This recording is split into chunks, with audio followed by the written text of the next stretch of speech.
13. Are you ready for football? Well, we got 3:48 to go before the break here in game number 1 of the EA Sports Maui Invitational. Gonzaga with all of its newcomers trailing by 13. Mark Few knows he'll have to do some teaching this year, but that's a two-way street. Listen. They really have to listen at a high level because there's so much left for them to absorb and to learn, and it'll all be there for them if they just kind of listen. And there's Brian Michelson, who's administrative assistant, former Bulldog, doing some teaching. And that was like 4 minutes prior to game time. I think Mark brings up a great point. Listening not only in the locker room, but like right now, out of that timeout, not only did they hear it, but did they absorb it? And you think sometimes you take that for granted with kids, but they can look right at you in a huddle and go right out, and you think, what in the world were you thinking about?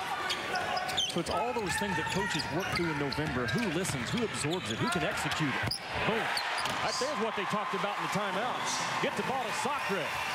Sacre gets just his second made bucket. He was 1 for 5 prior to the dunk. Goodson is back in to run the point for Gonzaga. Bulldogs have turned it over 9 times already in the first half. And you wonder how Colorado will respond when things don't go their way over a stretch of a couple of minutes. So far in this ball game, the first 17 minutes, it's been all Buffaloes. Burks turns it over to Goodson. Dimitri Goodson floater. Gray there to help him out.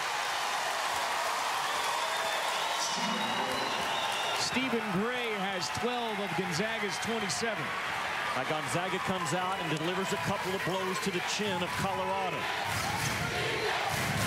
How does Colorado respond? The remaining 2.5 minutes of this first half will tell you a lot about maybe their entire season. Long two from Marcus Relford.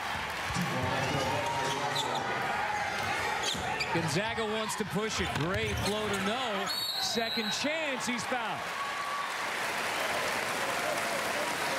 Coverage of the 2009 EA Sports Maui Invitational continues. Freshman phenom Lance Stevenson in Cincinnati taking on Jermaine Beal.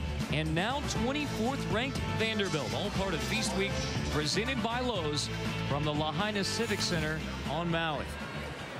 That's a seasoned veteran Vanderbilt team. Ogilvie is a star. Jeffrey Taylor is a rising star for Kevin Stallings' club. They had a heck of a win on their way out here, like a lot of teams do, at St. Mary's.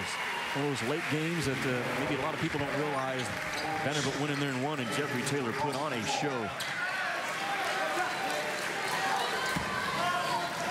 Hard to believe A.J. Ogilvie's now a junior. I mean, when we talk about the impact freshman, A.J. Ogilvie was one of those. And blink of an eye, he's an upperclassman. And he did not play well on their game at St. Mary's. And big fella has to play well in Maui for Vanderbilt to advance. Gray's 6 of 6 now for the line. He has 14 of Gonzaga's 29. So Stephen Gray, the junior, providing almost all of the offensive punch for the Zags. Mark Few likes his matchup zone because he's staying with it right now. They've given up some perimeter looks, but if he just cleans up some of the screening action coverage, he'll be okay. Bolden there for the rebound off the Higgins miss. Walked. Turnover number 10 by Gonzaga. Bolden is out of sync, isn't he? And he's made some nice plays, but 2 or 3 times in this ball game, he's tried to drive with nowhere to go. And again, when you're bringing that ball up against Colorado, Carter, you're concerned with what defense are they in. You better make sure you understand that first before you try to make any type of an offensive move. Defensively, Gonzaga sticking with the zone in the half court. Higgins, bothered by Goodson, turns it over. Bolden on the run. Gray's going to whip it back out to Dimitri Goodson. Sacre should get a touch. Instead, Gray in the paint now finds Sacre. Robert Sacre fouled on the way to the hoop.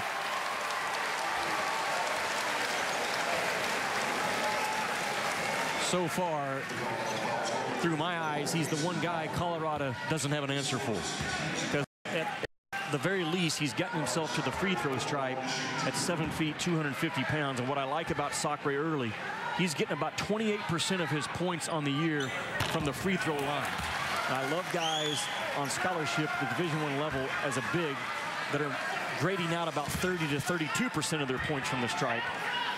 Catch that ball in the low block and power play to the rim type stuff. Doesn't make them pay, does it? Yet only 1 for 4 from the foul stripe today. Continuing that out of sync trend for Gonzaga.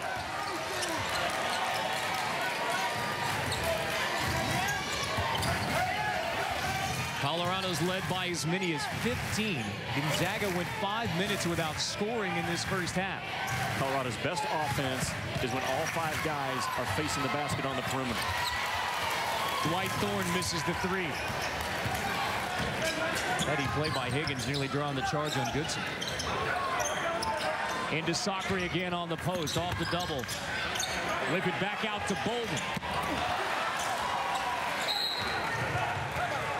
Timeout, Colorado. With 27.6 left in the first half. So Steve McLean will draw something up for the Buffaloes on their last offensive possession. And Jimmy, you asked a couple minutes ago, how is Colorado going to respond when things don't go perfect for them? How do you think they've responded? I think they responded well. Gonzaga hit them in the chin a couple of times, but then Colorado came down, stayed in their stuff, stayed pretty patient, and they're still